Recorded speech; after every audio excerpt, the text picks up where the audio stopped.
PR পদ্ধতির মাধ্যমে আগামী জাতীয় সংসদ নির্বাচন হবে এবং এই দাবির পরিপ্রেক্ষিতে আজকের এই সমাবেশ।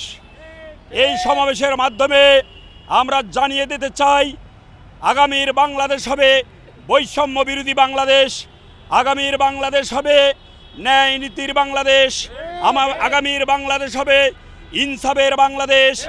এখানে কোনো অন্যায়, এখানে কোনো জুলুম, এখানে কোনো চাঁদাবাজ থাকতে পারবে না। আজকের এই সমাবেশের মাধ্যমে আমরা জানিয়ে দিতে চাই যে বাংলাদেশে কোনো সন্ত্রাসবাদ, চাঁদাবাদ এবং বৈষম্যবাদের আস্থানা এই বাংলাদেশে হবে না। এই আশাবাদ ব্যক্ত রেখে আজকের এই সমাবেশ সফল করার জন্য আমি সকলকে উদাত্ত আহ্বান করছি। সকলের সুস্বাস্থ্য কামনা করে আমি আমার সংক্ষিপ্ত কথা এখানে শেষ করছি।